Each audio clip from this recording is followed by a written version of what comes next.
सवाल देखते हैं, मिनिमाइज करना है तो पहले सवाल को यहाँ पे लिखेंगे आप अच्छे से, मिनिमाइज आंसर शीट में लिखना जरूरी होता है। Minimize that is equal to कितना, 5x + 7y, बहुत बढ़िया। इसके बाद या तो यहाँ पे लिखा होगा सच दैट या फिर लिखा होगा सब्जेक्ट टू कॉन्स्ट्रेंट, कुछ भी लिखा हो तो वही लैंग्वेज आप लिख दोगे, सच दैट, ठीक है। और जो भी आपको दिया ये सारी इन इक्वेशन है। पहली है 2x + y ना ग्रेटर देन इक्वल 8, इसका नाम फर्स्ट रखना है। दूसरी है x + 2y और write greater than equal to 10, इसका नाम 2 रखना है। और तीसरी है x, y एक साथ ग्रेटर देन इक्वल टू 0, ये थर्ड है। देखो थर्ड का तो सिर्फ एक ही रोल है, फर्स्ट क्वाड्रेंट। जो थर्ड इन इक्वेशन है x और y की वैल्यू 0 से बड़ी, इसका मतलब है फर्स्ट क्वाड्रेंट, बाकी कोई इस्तेमाल नहीं है। इसमें दो तरह के सवाल आएंगे, बाउंडेड और अनबाउंडेड, दोनों सिखाऊंगा और बहुत आराम से मैं आपको सिखाने वाला हूं, सीख के जाना। 5 नंबर लेके जाना है आपको ये, ठीक है। 80 में से 5 नंबर आपको जरूर सीखने हैं। अब इनको ना बुलाना है यहाँ पर फर्स्ट बाय फर्स्ट, ऐसे करके फ्रॉम इन इक्वेशन 1, तरह से बुलाना है फ्रॉम इन इक्वेशन 1। ये आपकी सारी इन इक्वेशन है। बहुत से बच्चे जल्दी जल्दी में इक्वेशन लिखते हैं, इक्वेशन नहीं है ये, इन इक्वेशन है, ठीक है। और ऐसे बुलाना है, यहाँ पे लेट लिखना है और जो भी इक्वेशन है उसको एज इट इज लिखना है, बस सिंबल को हटा के यहाँ पे इक्वल लगा देना है, हमेशा इक्वल। इक्वेशन बनाना है, इन इक्वेशन को इक्वेशन बनाना है। ये गलती होती है बच्चों की, 5 नंबर मिलते नहीं है आपको पूरे पूरे, कभी 4 मिलते हैं, कभी 3 मिलते हैं, कभी 2 मिलते हैं, आपको पूरे 5 नंबर लेना है यहाँ पर, ठीक है। तो आराम से इसको फ्रॉम इन इक्वेशन 1 करके कॉल करना है और जो भी सिंबल है यहाँ पे लगाना है इक्वल। अब बनानी है आपको सुंदर सी टेबल, ये बन गई टेबल। टेबल के अंदर केवल 2 कॉलम बनाने हैं, ठीक है, केवल 2 वैल्यूज डालनी है हमेशा। अब रट लो, एक बार x डालोगे 0, एक बार y डालोगे 0, बस फिक्स है। डालने को तो कुछ भी डाल सकते हैं, लेकिन 0 0 डालोगे तो ज्यादा अच्छा रहेगा। लेकिन 0 0 डालते हैं नॉर्मल लाइन में, ये आपकी नॉर्मल लाइन है, देखो इसमें x भी है, y भी है, कांस्टेंट भी है। अगर नॉर्मल लाइन है तो एक बार x 0, एक बार y 0। और अगर नॉर्मल लाइन नहीं है, लाइन ओरिजिन से हो रही है पास, तो उसमें 2 2 0 नहीं डालते, एक बार 0 डाली जाती है, एक बार कुछ और। अब बात आती है सर हमें कैसे पता चलेगा, मैं बताऊंगा ना, मैं यहां पर हूं, मैं बताऊंगा आपको। जिस इक्वेशन में x हो, y हो, नंबर हो, वो नॉर्मल लाइन, और जिस इक्वेशन में x है, y है और नंबर की जगह 0 है, वो ओरिजिन वाली लाइन। वो भी सवाल मैंने लिया हुआ है, होल्ड करो। बस इतना मानो कि नॉर्मल वाली लाइन में 0 0 2 बार डाल सकते हैं, एक बार x और एक बार y। और ओरिजिन से पास होने वाली लाइन में 0 0 2 बार नहीं डालेंगे, एक बार डालेंगे। कैसे बताऊंगा, होल्ड ऑन, इंतजार करो। चलो भरो, इसके अंदर x की जगह भरो 0, तो देखो y की वैल्यू 8 आ जाएगी। y की जगह भरो 0, तो 2x = 8, तो x की वैल्यू 4 आ जाएगी, बस। अब इसके अंदर टेस्टिंग होगा, ऑन पुटिंग, टेस्टिंग होगी जी। ऑन पुटिंग क्या, 0 0। नॉर्मल लाइन में हमेशा 0 0 डालते हैं, ओरिजिन वाली लाइन में 0 0 नहीं डालते। क्यों? क्योंकि ओरिजिन वाली लाइन 0 0 से तो पास ही हो रही है और पॉइंट ऐसा लिया जाता है जो उस लाइन पे ना हो। ओरिजिन वाली लाइन की बात क्यों हो रही है, अभी रुक देते हैं, आने वाली स्लाइड में जब सवाल आएगा तभी देखेंगे, ठीक है। अभी होल्ड ऑन करो। फिलहाल ये तो नॉर्मल लाइन है, तो इसमें 0 0 जाएगा। डालो इसमें x की जगह 0, y की जगह 0, ओरिजिनल सिंबल ये वाला लिया जाएगा, x 0 y 0, तो ये 0 हो जाएगा, ग्रेटर देन इक्वल टू 8। देखो 0 बड़ा है 8 से, भाई कतई झूठ है ये तो। 0 बड़ा कैसे हो जाएगा 8 से, ये तो झूठ है। और झूठ का मतलब आपको लिखना है सॉल्यूशन रीजन, ठीक है, इज अवे फ्रॉम 0 0। बहुत से बच्चे यहाँ पे ओरिजिन लिखते हैं, origin, away from origin. Origin ना लिखें, क्योंकि जब ओरिजिन वाली लाइन आएगी तो वहां 0 0 ना डाल के कुछ और डालेंगे, लेकिन आपसे गलती में फ्लो में आप वहां ओरिजिन ही लिख दोगे, तो ये मिस्टेक हो जाती है, टीचर नंबर काट देता है। तो कभी ओरिजिन लिखो ही मत, हमेशा वो लिखो जो पॉइंट आप डाल रहे हो, बस। अब यही काम दोबारा होगा, किसके साथ होगा, इक्वेशन 2 के साथ होगा। बुलाओ जी इसको भी फिर दोबारा से, फिर बुलाओ फ्रॉम, ठीक है, इन इक्वेशन 2, इस तरह से। और हमेशा लेट करके बुलाना होता है इसे, ये मैंने आगे क्यों लिख दिया, पीछे की तरफ लिखूंगा। हमेशा लेट करके, जो भी सिंबल है उसको हटा के यहाँ पे इक्वल लगाएंगे, तो x + 2y बराबर में कितना आएगा 10। अब बनाएंगे टेबल, टेबल बन के हो गई तैयार, ये रही जी टेबल। टेबल में डालेंगे वैल्यू, एक बार x की वैल्यू क्या डालेंगे 0, एक बार y की वैल्यू 0, क्योंकि ये नॉर्मल लाइन है, x और y और नंबर नॉर्मल लाइन। याद रखना, गलती होती है बच्चों से, ठीक है। अभी मैं एक सवाल लूंगा यहाँ पर, x की जगह 0 तो 2y = 10 यानी 5 आ जाएगा, y की जगह 0 है ना, तो x = 10 आ जाएगा। टेस्टिंग होगी, टेस्टिंग भी 0 0 की होगी क्योंकि नॉर्मल लाइन है। ऑन पुटिंग 0 0, नॉर्मल लाइन में 0 0 डालते हैं और ओरिजिन से पास होने वाली लाइन में 0 0 नहीं डालते, वो अभी सवाल आएगा, होल्ड ऑन। मैं बार बार ये बता रहा हूं ताकि आप याद रखें, आपसे मिस्टेक ना हो। भरो इसके अंदर x की जगह 0, y की जगह 0, सिंबल यही आएगा, तो 0 ग्रेटर देन इक्वल टू 10, ये भी फॉल्स है, 0 बड़ा नहीं होता 10 से। यहां पर भी आप लैंग्वेज लिख दीजिए, सॉल्यूशन रीजन, ठीक है, इज अवे फ्रॉम 0 0, ओरिजिन ना लिख करके पॉइंट लिखें 0 0, ठीक है। और अगर ये ट्रू होता तो हम यहां पे लिखते solution region is towards 0 0, towards, falls है तो अवे और ट्रू है तो टुवर्ड्स, बस। इसके बारे में अगर आपको लिखना है तो आप यहां पे लिख सकते हो, in equation 3 represent first quadrant, लिखना है तो, वरना कोई दिक्कत नहीं है, ठीक है। अब बनाएंगे हम सुंदर सा ग्राफ, लीजिए जी ग्राफ बनेगा। तो ग्राफ में सारी वैल्यू पॉजिटिव है तो पॉजिटिव वैल्यू ली जाएंगी, बिल्कुल, ठीक है जी। ग्राफ बनेगा, ग्राफ थोड़ा सा टेढ़ा मेढ़ा मेरा बनेगा, तो आप प्लीज एडजस्ट कर लेना, ठीक है। आपका तो सही बनेगा क्योंकि आपको तो ग्राफ पेपर पे ग्राफ को बनाना है। बनाइए जी, वैल्यूज यहाँ पर आप डाल दीजिए। पहले ले लेते हैं व्हाइट कलर से, है ना, व्हाइट से ले लेते हैं, चलो बनाओ। 0 पे 8, तो 0 पे 8 ये यहाँ कहीं होगा, यहाँ मान लेते हैं अंदाजे से, तो ये पॉइंट हो गया हमारा 0 पे 8 ना। लिखना है तो आप यहाँ पे लिख दो, तो नाम दे दो, चाहे छोड़ो, अभी छोड़ो, कोई दिक्कत नहीं है। अगला कितना है 4 पे 0, तो 8 अगर यहाँ लिया तो 4 हल्का सा आधा ले लो, यहाँ ले लो कहीं पर भी 4, ठीक है। अब इसे मिला दो। हमेशा जब भी लाइन को मिलाओगे तो लाइन क्रॉस करनी चाहिए, एक्स और वाई को क्रॉस करना जरूरी है, तो इन्हें कर दो जी क्रॉस, बिल्कुल सुंदर सा बनाना है। थोड़ा मेरा लाइन टेढ़ी मेढ़ी हो रही है, आपकी टेढ़ी मेढ़ी नहीं होगी, ये फर्स्ट है, ये लाइन फर्स्ट है, क्रॉस करना जरूरी है, आर पार करना जरूरी है। जैसे ही लाइन हमारी ड्रॉ होगी इमीडिएटली उसका नाम लिखना है और इमीडिएटली उसकी शेडिंग भी आपको दिखानी है। इसने बोला है रीजन इज अवे फ्रॉम 0 0। तो इस लाइन के दो पार्ट हैं, एक पार्ट में देखो इधर है जहां 0 0 है और एक पार्ट में 0 0 नहीं है, तो आपको उधर जाना है। इस तरह से दो एरो लगा दो दो एंड पर, ताकि आपको याद रहे कि इस लाइन की शेडिंग उधर की तरफ है ना। पूरे में गंदगी मचाने की जरूरत नहीं है, कभी पूरे में कर दो शेड, क्योंकि हमें ढूंढना है कॉमन रीजन।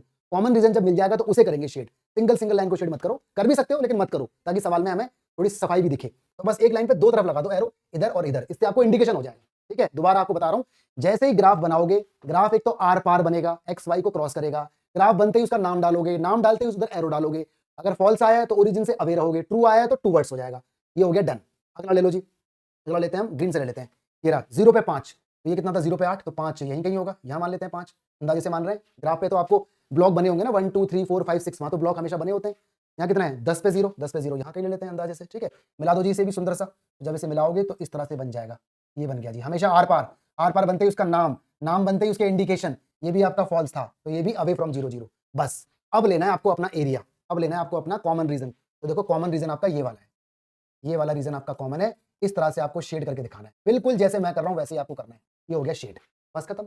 ये क्यों हुआ जी? क्योंकि इस वाले में व्हाइट वाली लाइन का भी जा रहा है, इस वाले में ग्रीन वाली का भी जा रहा है। ये क्यों नहीं हो सकता? ये इसलिए नहीं हो सकता क्योंकि इसमें ना तो ग्रीन का आ रहा है ना व्हाइट का आ रहा। कॉमन रीजन चाहिए, कॉमन रीजन। अब निकालेंगे इसके कॉर्नर पॉइंट। तो देखो एक पॉइंट ये रहा है ना, एक पॉइंट ये रहा, और देखो एक पॉइंट ये रहा। बस ये नहीं होगा, ये भी नहीं होगा, ये भी नहीं होगा।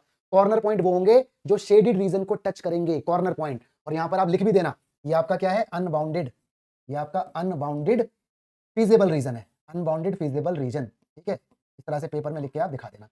इतनी बात हो गई। अब इन पॉइंटों का नाम रखो, इसलिए मैं स्टार्टिंग में नाम नहीं रख रहा था, अब रखूंगा मैं नाम।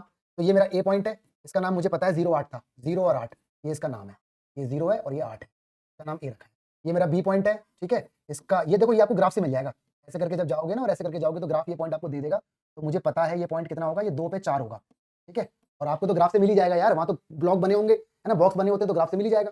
और ये आपका सी पॉइंट है, सी, ये पॉइंट भी आपको पता है कितना, 10 पे 0 है, सिंपल। तो आपके पास सारे पॉइंट आ गए। इन पॉइंटों को पता करने की जरूरत नहीं है, बिल्कुल जरूरत नहीं है, आपको सिर्फ कॉर्नर पॉइंट चाहिए। आगे समझ? अगर ये पॉइंट ग्राफ से मिल रहा है तो अच्छी बात, और अगर ग्राफ से नहीं मिल रहा है तो ये पॉइंट इन दोनों लाइन को सॉल्व करने से भी मिल जाएगा। देखो ऐसे, यहाँ पर आप लिख सकते हो on solving first and second 4 point B. कभी कभी जब एक से, कभी कभी जब 2 से ज्यादा लाइन आ जाती है ना, जैसे यहाँ पे तो 2 ही लाइन है, कभी कभी 3 3 लाइन आ जाती हैं, तो उस केस में आपस में सॉल्व करने से भी ग्राफ मिलते हैं। ठीक है, देखो ऐसे, ये कितना है 2x + y = 8, ये आपकी फर्स्ट थी, इक्वल लेना है। ये कितना है x + 2y = 10, ये आपकी सेकंड थी। एलिमिनेशन, इक्वेशन 1 में 2 की मल्टीप्लाई, तो ये कितना बनेगा आपका 4x, ये कितना बनेगा आपका 2y, ये कितना बनेगा आपका 16, है ना। और नीचे तो ऐसे रहेगा x + 2y = 10, लगाओ एलिमिनेशन, माइनस माइनस माइनस, ये तो कट हो गए। यहाँ कितना बचा 3x बचा, यहाँ कितना बचा 6 बचा, तो देखो x की वैल्यू 2 आ गई, x की वैल्यू 2 आ गई। तो फ्रॉम फर्स्ट यहाँ भर दो, 2 दूनी 4 प्लस में y = 8, तो देखो y की वैल्यू 4 आ गई। तो ये आ गया इंटरसेक्शन पॉइंट जो कि b है। इस तरह से भी आप निकाल सकते हो। अगर बाई चांस ना निकले तो कभी कभी b की वैल्यू डेसिमल में आ जाती है, तो डेसिमल में नहीं निकल पाती यहाँ से बॉक्सेस से, तो इस तरह से निकाल सकते हो। अगर एक्यूरेट निकल रही है फिर तो कोई पंगा ही नहीं है। अब क्या होगा, अब बनेगी इसमें टेबल बिल्कुल अच्छे से। तो यहाँ लिखना है आपको कॉर्नर पॉइंट, ठीक है जी। यहाँ लिखना है आपको z आपको सवाल में देखो दिया हुआ है 5x + 7y, बहुत ही बढ़िया। और ये टेबल बनेगी बिल्कुल फेयर, नीट एंड क्लीन, सुंदर सुंदर। ठीक है, ये बन गई टेबल। इसमें डालेंगे केवल कॉर्नर पॉइंट। तो ए पॉइंट कितना है हमारे पास 0 और 8 है, ठीक है जी। बी पॉइंट हमारा कितना है 2 और 4 है, बहुत बढ़िया। और सी पॉइंट हमारा कितना है, सी पॉइंट 10 और 0 है। पॉइंट वही लिए जाएंगे जो शेडेड रीजन को टच कर रहे हैं, बाकी सब छोड़े जाएंगे। भरो उसके अंदर, 0 भरोगे तो 5x 0 हो जाएगा, 8 भरोगे तो 7 8 56 हो जाएगा 56। 2 भरो, 2 भरोगे 2 पंजे 10 और 4 भरोगे 7 चौक 28, ठीक है। 28 और 10 38 हो जाएगा 38। 10 भरोगे तो 50 हो जाएगा, कितना आ गया। इसने बोला है मिनिमम, तो देखो ये मेरा आंसर है, ठीक है। मेरा आंसर यही होता, मेरा आंसर यहाँ पे 38 ही होता। लेकिन अभी सवाल एंड नहीं हुआ, अभी सवाल एंड नहीं हुआ, क्योंकि ओपन रीजन है। ओपन रीजन वाले सवाल में हमेशा एक्स्ट्रा स्टेप लगते हैं। अगर ये क्लोज्ड होता, अनबाउंडेड की जगह बाउंडेड होता, तो मेरा सवाल वहीं खत्म हो जाता। इसलिए मैंने जानबूझ के अनबाउंडेड पहले लिया है। तो जरा सीखो अब इसके अंदर क्या स्टेप लगेंगे, ठीक है। कौन सा कलर ले लूं, कौन सा कलर ले लूं, रेड ले लूं क्या? हाँ रेड ले लेता हूँ। सुनना, अभी तो पहले व्हाइट ले लेता हूँ। आप यहाँ पे लिखोगे since feasible region is unbounded. ये लाइन लिखना बहुत जरूरी है, अनबाउंडेड, है ना। तो इसलिए z की वैल्यू लेस देन 38 लिखी जाएगी। ये बड़ा इंपॉर्टेंट पॉइंट आ गया सर।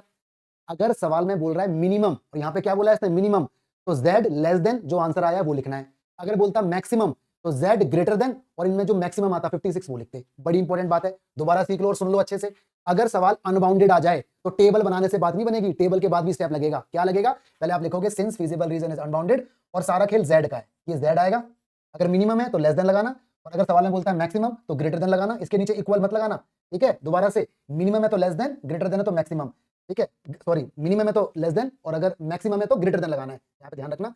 मिनिमम बोला है तो मिनिमम वैल्यू और मैक्सिमम बोला तो मैक्सिमम वैल्यू। तो इस काम को भी आप आगे सॉल्व करना पड़ेगा, ठीक है, सुन लेना ध्यान से। अब z कितना है, z देखो आपके पास ऊपर है, कितना है वो 5x + 7y और ये लेस देन 38। अब इसकी भी बनेगी टेबल। टेबल बनाने के लिए पहले से इक्वल बनाना पड़ता है, ऐसे इक्वलिटी इक्वल बनाना पड़ता है, एक एक चीज का स्टेप होता है, एक एक चीज का। तो बिल्कुल ध्यान देना है, 5 नंबर लेना इतना आसान नहीं है। हर बच्चे को लगता है कि उसे एलपीपी आती है, हर बच्चे को लगता है, लेकिन नंबर कट जाते हैं, तो नंबर नहीं कटने चाहिए। भरो जी, x की जगह भरेंगे 0, y की जगह भरेंगे 0, तो 5x ये तो हो गया 0, ये आ गया जी आपका 38/7, ठीक है, काटोगे तो 7 पंजे 35 और 7 चौक 28, 1 मिनट, 7 पंजे 35 बचा 3, 7 चौक 28, 5.4 आएगा, ठीक है। यहाँ पर आ जाओ, यहाँ भरो y की जगह 0, तो ये आएगा आपका 38/5, काटोगे तो 5 सत्ते 35, बचा कितना यहाँ पे 3, 5 अट्ठे 5 सत्ते 35, बचा कितना 3, 5 पंजे 25, 5 पंजे 25, ठीक है, 5 सत्ते 35, बचा कितना 3 बचा ना, हाँ 3 तो बचा, तो 5 5 6 30, 5 6 30 30 होता है, ठीक है। इस तरह से डेटा तुम्हारा आ जाएगा, हो जाएगा जी, बहुत बढ़िया, सही है। सही चल रहा है। तो डेसिमल में चीजें आ सकती हैं, कोई दिक्कत वाली बात नहीं है, ओके, याद रखोगे इसको, बोलो भाई, याद रखोगे ना, तो बड़ा इंपॉर्टेंट है। अब बनेगी इसकी टेबल, पहले टेस्टिंग होगी इसकी, टेस्टिंग करो, ऑन पुटिंग टेस्टिंग 0 0, क्योंकि लाइन नॉर्मल है, एक्स वाई वाई कांस्टेंट है, जिसमें एक्स वाई और कांस्टेंट है वो नॉर्मल लाइन होती है। भरो उसमें यहाँ पे 0 0, तो 0 लेस देन कितना है 38, तो देखो ट्रू आ गया, ट्रू मतलब 0 छोटा होता है इससे, तो आप लिखोगे solution region is towards 0 0, origin ना लिख करके पॉइंट लिखें जो डाल रहे हैं, तो ये रहा। अब इसका ग्राफ बनेगा, इसका भी ग्राफ इसी में बनेगा, और ग्राफ बनेगा dot dot dot dot line में, ठीक है, डॉट डॉट लाइन में बनेगा ग्राफ इसका, बनाओ। ये तक 0 पे 5.4 कहाँ है जी, 0 ये आपका 0 है, 5.4 कहाँ है 5.4, ये 5 है तो 5.4 यहीं कहीं होगा, ये रहा, ठीक है, 0 पे 5.4। अरे यार क्यों गुस्सा हो रहा है भाई, ये रहा, कहाँ गया 0 पे 5.4, ये 0 और 5.4 ये 5 था, तो यहाँ पर बन जाएगा। देखो आपका तो एकदम सही बनेगा, क्योंकि आपके पास तो ग्राफ अवेलेबल होगा। तो कितना है 7.6 पे 0, 7.6 पे 0, ठीक है, ये कितना था आपका 4 था, 4 था ना, ये व्हाइट वाली लाइन, हाँ 4 था, 5 6 7.6 यहाँ कहीं होगा, तो यहाँ कहीं बन जाएगा। अब इसको मिला दो, जब इसे मिलाओगे तो dot dot broken line, broken discontinuous line, क्योंकि यहाँ पर इक्वल नहीं है, तो मिलाओ उसे, देखो ऐसे मिलेगा, dot dot dot dot dot, बड़े आराम से मिलाओ उसे, डॉट डॉट डॉट डॉट, बिल्कुल आर पार ले जाओ।